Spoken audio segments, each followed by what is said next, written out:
James toilet-tagi mapidu taithoga thorai. Mana fana lotunasu ma kapi haibadi magi masak uba khudingmakna khangi. Mana adumna kappa uraga nungaitabadi amata haibide. Toksinaribani kalak peli singaktani. James mana classroom manungda changakpada Henry hoi moi khara tawraga singju leiraga charami. Mabu kanana sukaude masu tumina adum changlaga phami. Mayamduna khara khara makhara thadoi. Hingchaviga changduna amuk kije he. Henry na aduni kireba magi mangdaga pochadawa. Johnny na isase ai handakse kainoma sum tawrebu kibada yadre. James mamaidu upsilaga tumina leidi nungaitaba kaya aduma khangduna matomta lei. Asumna class-hu mathang loikiduna suti thanarami. Mayamna mabu kaubide mathanta adumak chatli. Mana hostel yorokpada Henry khoi pochai hondoaga leirami. Adu ubada James chensilaga bai kaigina noina room hongdoi toribodo ai itomta karamna leho haibano. Henry ngangliba singdu amata khumde magi loisinbum thokpa adum loisili. Johnny da amuk onsilaga Johnny kaigina noina aibu itomta inthoiwa noina asumna tawraga ai nungairamni khanbra room change tawkhino. Henry na gumbirgi pirangdo ula anu yare ibo paktre ngaktang leirga numidangdana lai sarani. James mamittagi mapi sintharaga nate bai noi adumna tawgano noi tawribasi karino aingonda kari phawni khangbra noi yam phatiye aina karigumba phattanungda thokhradi nakhoi ningam horoi. Johnny James ta nungaitani yengai adubu amuk khantharuraga hainedava kibasu phawi. James tara iba mapidu khudangduna taithoklaga makuttu mamaiduda khummaga hik launa kapi. Henry khoi thoke tawi. James chongsilaga thongduda makut anidu tingthoaga kappaga noi aibu kemta nungsidraba noi nabu yam phatiye. Henry du sauna kaino ha nang aikhoi kai pamge. James makhada makukhuda kullaga makut ani lonaraga kappadu khangnabu honavada sor fawba honba ngamlaktre wasilakle. Aina nakhoida fana lan khrabasu aibu ngakpiyo ai tasengna nakhoida yam lan khre aibu thadoga chatkino bai ai khangbu ngamdiye. Henry changsilaga kauthoi hando se ada. James Henry gi makhongdu pharaga kapi nate adumna tawgono noina aibu hainade tukachai hangoi haibasu ai khange aino hostel sida leibase noi yamna nungaitradi ai hostel je thadoga chatkige noi room dudi change tawgono ai nungaitabdai hendoktuna mayamna ingonda noi anina phawba inthokpira haiba wahaise ai tasengna taba ngamdiye. Ngangi batu karisu mathun manada fawba haptana tumina chatkre. James leimaida kappaga lehawi tawfam khangda kappa natana upai leramde.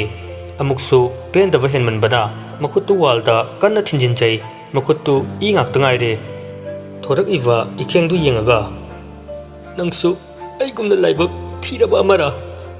Wangangbu fawba thoktre nungaitaba mayamsina phumbangnaraba mamaidu makuttuna khallaga kapi. Aigumba kanasu leitaba pupang sudraba mi amada kanana usitkadawrige mane aidi lamjasarane. James mapanda mayamngangna reidu taraduna makuttu handkerchief amana yetchilaga mamai mamitu taithoga dress hongdakhai thorai.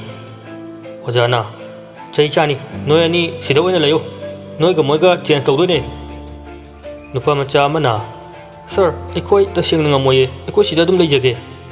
Amana amu atopaga oirdi fai James kadi laiminabu ngamoi. Ojana fana hairabasu satra singduna amata yaramde. Maram asina ojadu upai leitre moina ngangnaringai James leptuna leirambadu urai. Ojana James nang nongmanni natomta leiroko newcomer khara changakani moiga leinava sar silake. James tu nungaitana hoi sir si hairaga chatke tawi ojadusu James ta mayamna tawriba yengliba midyangdu khangdava nate khangivani. Ngaikho nang natomta leiba kigadro. James nungaitava ikaiva kayana thumhatkiduna wangang bungamda machin anidu chiklaga kiroi haina mangaktu nomaga chatkre. Manung changaga tawfam khangda leifam chafam khangda phamungda longna hippaga lei. Amuk phuk haugatlaga phammi amuk phamangduda chatli makok machadu karigumba amata khanthava ngamdre. मान लेथोरकपदा सो लोंदुना थमीबा तरंगदु यंगई उबदा मसादु करिनो खंगदना सौनिंगक्तुना चंगसिलगा सो हांगदोई अदुदे यावरिबा लाइरिकतु लौथोअगा लाक्तना लंगी मसी पुमनमक नंगना थोहनबने नंग लेरमद्रबदि ngasi aina wariba kapiba mayamse amata thoklamloidabane aina nakoi mayambu thadoga chetkibu mikuptuda noi namittagi napi taraktaba oyuko masiro asengbu marup amada utham thokbu minungsi yaudrabu noibu aina tasengna warawe aina phana lanba leirasu nakoi aiga puna chak chare chaminariba tuminariba adu nungsinana loina rakhiba mayamdo karisu nattaba wahaw amagi noina asengbu aibu nungsiba makta oiradi asengbu marup amada utham thokbu minungsi kharada oirabasu ulakadabane thoiba mayamse karino kamdaubono hangaga pumnamak tathok tasing tawba yabane tume pumnamak aina ngaktane aina fatabadagi aina lona thomna tawruba asina aigi asoiba achaw ama oire ngaside asumna asum matamdu hokre chakchanaba timing ni James mina mavu hainadana handokadok sharuk mana hana mi famdaba mafamda tumina chaktu lawraga phami mayamdu mangonda tingak yengduna lei Henry khoisu mangonda yenglaga asumna masana khangari faidana natradi pura mawong amani haiba mina tinaningdre hainadre khangadi sum naksilaktogi jonina amaromdati yam nungaitebu mana tawriba thabok singdugadi asina matik chai ekhoina nungsirinena yayai khangna tawradi masum henjilaktore Henry na tawsano hojikma henjiladi khangni ngangnariba mayamtu James so tarami adubu kemtadi haibungamde masadu su ngarang nahandagi chak ising ningthidana chadabaga ngasi su chadre maram asina charam chadatnare kharagasu kapubaga makoktu chikpangawbu su horabani adubu karigumba amata faw kanadasu hairoi khanna khankhre mamangduda chaktu thamaga munna yengduna mapi iradu chelai tufak tufai channa adumak leiri mayamduna wari watai saraga nok khedana chabatu mamit macha aniduna haifet yengai chaktu su chavungamda chaktu de ising hejilamlaga phukhogalaga chatkre jonina kedorjano Henry na khangde kenu yam chasilamani mana sakcha di haina nungsibirani na tawrini Jawas thakpa loiraga lairik tawnaba thoknarei James makoktuda lairika amata changde adumak mangduna lei talaktuda oja changaga James noi ma call tawre James tu tade tumina adumak mangduna lei Henry na manungdagi kaka khalai ngaktuda James masadu harabu nungaibana masadu swai lawi maramdi hanagi tungdagi katukaran tawruga leivatu handak kharasida kemte hek tawkidrabani ngasi magi nungsiraba marupna mangonda kaklauna halakpaduda James harauna bye Henry machinda pen ama chiraga leirami aduga mamittu faina yengai mamangda mangaktu illi James fat laithoga yengi oja lepga leirambadu ure hojik ngahaktangi harau nuaibagi minoktu swai mangki khanghodana chawrava dam ithat ningkhairakpagum milu anitu pi lepalekta chintharai mayaktuda ikaivasu phawi pirangna thumhalava mamit anidu makhutna fatfat nanthoi ojana koidore nang kapira James tapna khonje nikna nate sir mitatin ama changkhre ojana nangna sanwai tabro handak siamna sonjilene James mamita pirangna thumhalasu khangsilaga kaisu tawde haina mangaktunomi se no ima phone toreibani pairo haye James hogalaga mapanda thoga phone du pai hello ima mitkhudi nungsina ipungo mamagi nungsirava khonjelu tavada James ngasaidagi thingduna leiramba pirang singdu mafam marang khangdana mari chintharai khangfam khangda sor chauna hondorai mitku machagi mawongduda sor makhonduna kaithorage ichabu nasa nuaitabro James khonjelu fajilaga kaisu tawdi ma mitku du chingnana kapiro ichabu kaithorage imada sengna hayo James phone du muthamaga pena kapthoi aduga amuk phone du paikhatli ai kaisu tawdi ma imada sengna hayo nang kaithorage Kaisu tawdi haibani ima ai. Adudi nangi marup ani du phone pahelao ai wa haige. Handakti James tu saugalai. Aina kaisu tawdi hairaga tadro ima. Mitku macha na ngasi mawonda khon kan ngangpo aduda ngakna. Ibungo. James magi nungaitaba asaw pumba mamada loina tainarai. Aina kaisu tawdi hairaga sum chakat chakat ngangi ji kaigino ima. Kari maramgino aingonda phone tawreise ha. Nongmata mamada chin khumbadi lairadana hangkatna yengbo ngamdabadu ngasi nganga iwa wahaisingdu taraga mitku nungaitana. Nangmagna imada adumna hairaba. James haige haidokluruga nungaitana. Ima mitkudu kablaklami. Ima amukhana ichada phone tawraga ichagi mahi tambada yelaklaroi. Kanna honau ima su isase yam nungaite. Sorsu honba yam waina ichaga wari sanaraga khara fabra yenge tawbani. Phone se nang pupudagi tawrakpani. Ima thamage. James khara nungaitana laibuga mamagi pawdu tafada amuka hena nungaitre. Ima nate ai mitku nungaitana. Chalo lai tawjero ima su thamage. James na wa haige tawbuga mitku na kakre mana mu callback tawge tawbani. Adabu ojana. Hey kuimalene he kai wari tawrino. James phone du ojagi manakta laaga amuk pirami. Masadu tarang amada tawre. Amagi mathakta ama makoktu pubungamda chatlambadagi khanglek lektharai. Ojadu pakhatna laurai. James. Mayamdu khonjelu tabada mari chenthongnarai. Henry na James kaidroge. Ojana ising puro noi kana namam sa chalo. Ising du tharga laikanari tapna kya lai mamitu tapna pangthoraga akoibida leiriba singdi yanglai. Joni na Vai, nang kaidroge. James karimata khumte tapna hugulai. Ojana lao nang nasadu nuaitraga rumdu oina potharo chalo. James magi lairik singdu loisili. Mi kharana machi ngangnari. Amuk horani as yam tale. Amana amuk tang direct fabada ma maraise kaaga blade na ne machet lelaga thumchaisinga fadawni. Tompok akhaw minok amaga loina na. Aduna matik chapchai. James class to the ma tasingna kuina leading faudre tumina thokre. Henry na butchanga vrasu khangbuna tedasi. Joni na amuk manungda changaga sanaliramdana ne.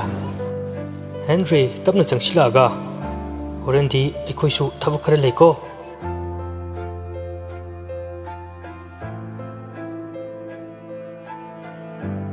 Somda Pitruna tapna no haibni nangbo.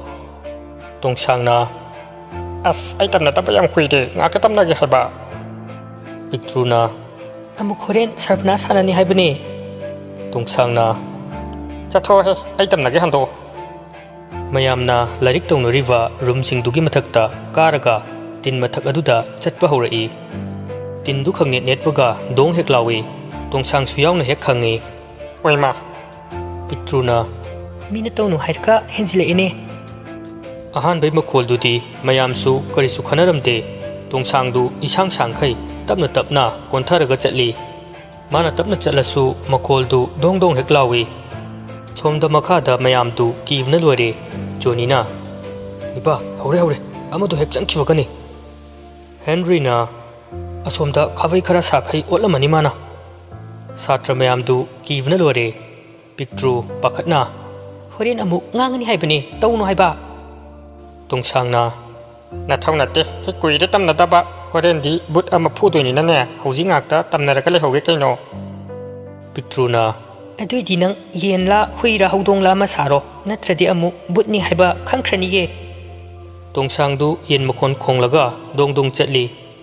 Moina but mantanavani haina tawriba aduda makhada leiriba mayamdudi kivana thak nikle. Kapfa fauba yauravani. Maramdi tin mathak aduda nungdangda kadaidagi yen khongla ivano khanwadani. Joni kaplaga kaino putse yen oira jalo. Henry na hangoi lava kina kibuga torodubu kaili khasano. Mina kina ngangnava kapadu uraga tongsang haraubuna loire. Aise kire sakti yamna kanbajani.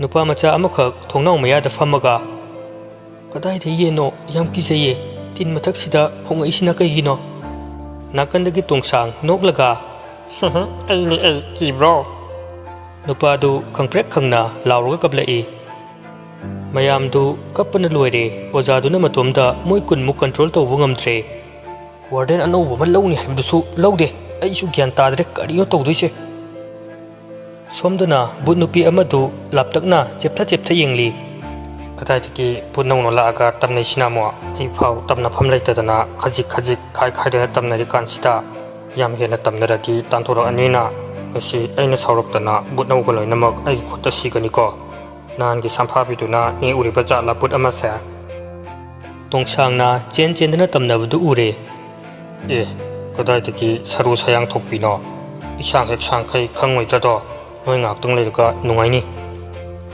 ngahak tung leirga mayam tu kidana magi rumda mari changnakre Henry ga Johnny ga su mi tumna khibungai duna leiri khara thenglap torokpa adwaini Henry na nipa tabro hogolo semta Johnny su tapna bai put amado mu leiramdana ko ai kijai haiba Henry na kachu to we lao se hogolo Pictruna tong sangsu kaurni haidene Johnny du famung dagi fan chong tharaga tong sang kauni haigivdo kabu kawine Henry na makokta koklauna hatli aduga tapna minai siti roomse aikoi ani da leiba room natine he ani du lona thuklai aduga mina taroi da room da khara chathoga moi ani na sum lakfada tungdagi soro to wahurei Johnny Henry te yalaga peri tawraga nipa haure Henry na maiko toro oiramdana yengsiko asi khalaga kaurami toro tabro nakanda akibu khonjel kaya amasu ani dubu ki halli midi uda kochen bagumsu tawrakli mataw aduda sum hena kisilakle ani du Johnny na toro nate nipa khangaude moigi mamangda fathorai aduga akibu fangna yenglai mataw aduda ani du pakhatna kanna lawrai oima mai kai sarai khangthkai kochen chelaga lawri moi khonjel du hostel aduda leiriwa satra khudimak loina tanare Henry ga Johnny ga moina cheli du gyan tade put amadu su sum tanarai tongsang ga picture ga su mathakta leiraka kamai tawni sidia hekta itek tawrasira tongsang na siki mapa sida la asune mathak sitaki nammaga phasi natradi yaroi Pictruna yausilak tawde Johnny kapaga lawrga cheli toro nang kadai lege toro but amadu su noklaga kanna tanari toro do ai kiramani ma thogla awe ngasidi noi kanana kangane Henry na nipa masi buchidi mayam ga manade yam sathiba male moina sumna chelakpa duda mapa du yausilakle Picture ga tongsanga fan chongthara aga but amadu da thachili tongsang du sauna he but nupi phatabi nang asi aroi bu oiba taradana but amadu noklaga karemna rai nokdingdra isang sangkai kini ka khale male